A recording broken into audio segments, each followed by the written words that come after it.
The next speaker from the Money Free Party is Richard Osmondson.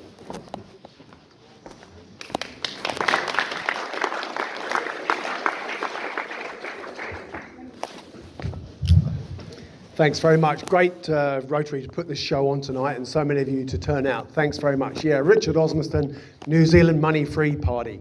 I'm going to pick right up where Sue left off. I've got so much respect for these people. I mean, they put everything they have into this ghastly job. And I have no more to give than they have.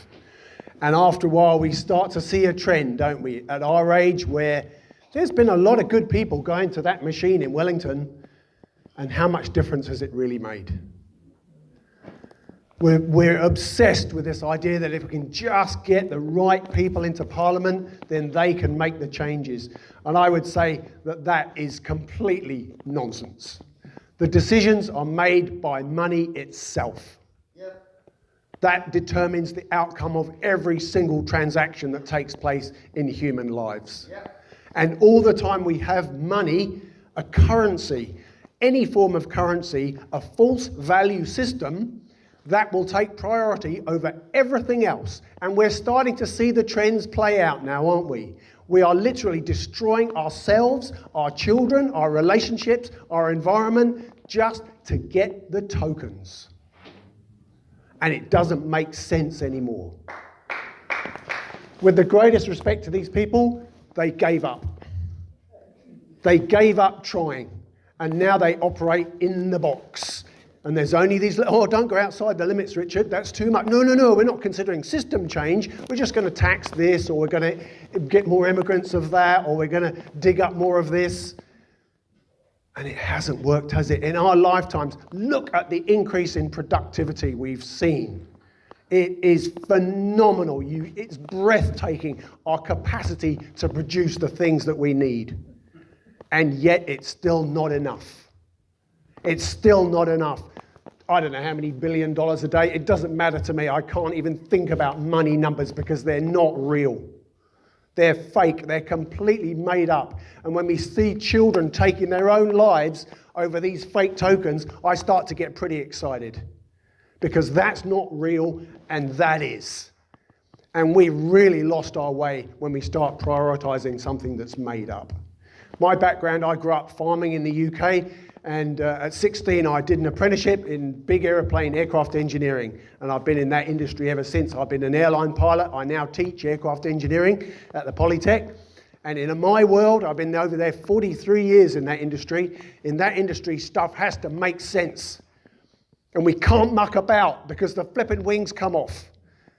And we can predict the future if we're strict and we really follow the science. It's nothing to do with money, it's real science. And so when I say to my passengers, good morning, ladies and gentlemen, we will be arriving in Los Angeles in 11 hours' time, hot damn, it works out every time, doesn't it? You know, you're safer up there than you are down here, despite the hostility of that environment. You know, there's like a lot can go wrong between here and Los Angeles, and we make it every time. But you want to go out into this world, on the ground here, man, we can't run a piss up in a brewery, can we? And this place was designed for us. The food we need comes up out of the ground. The animals walk into our lives. We're all loving, kind, intelligent, empathetic creatures, every single one of us, and yet we behave like psychopaths, don't we? We're destroying everything to get these flipping tokens. It does not make sense. So, having stumbled across this in 2007, I first ran for Mayor of Nelson in 2013, and we've been in politics on their fringes ever since. But every single tiny iota of evidence I've seen in that time has only reinforced the fact that we are right. And if we're responsible and we call ourselves civilized adults, we're going to adopt this system. These people could do a fantastic job. It's so easy to run a society outside of money.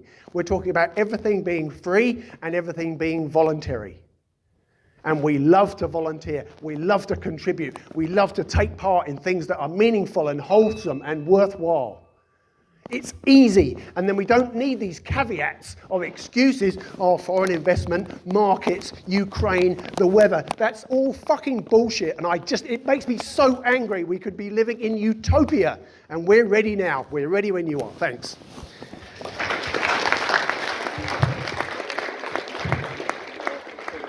Sorry.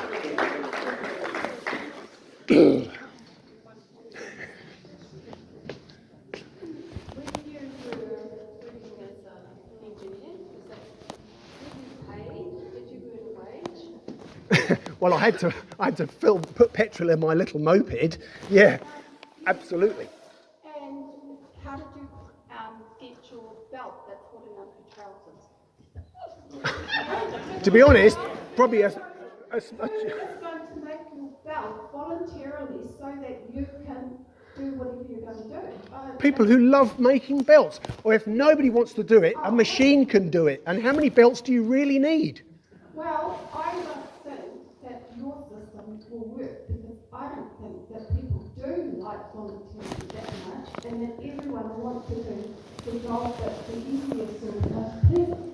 Well, then we'll get the society that we deserve. It's up to us then, isn't it? It's not up to psychopaths in Washington or Wellington or anywhere else. It's up to us. And I would say with our productive capability, in fact, there won't be enough to do because it's so easy to make the things that we need.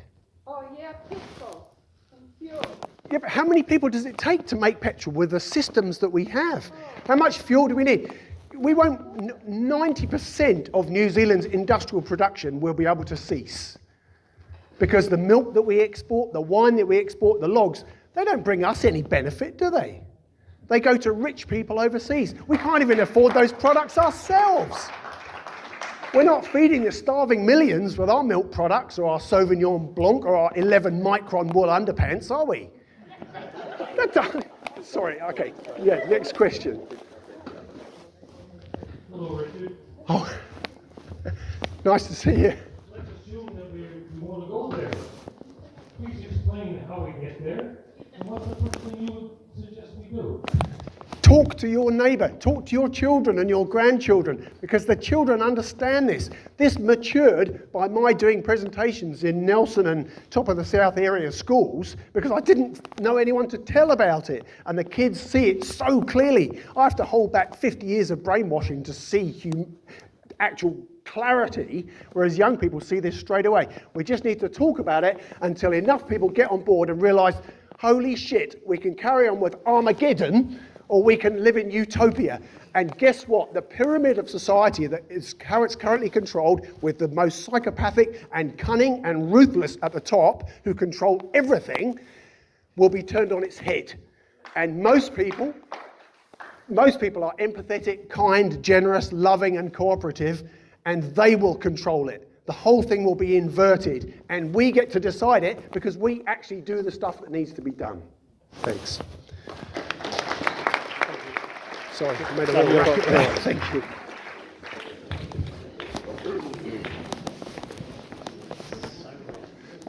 Thank you, Richard. Now moving along, our next speaker is from and I'd like to invite Jackie Farrell.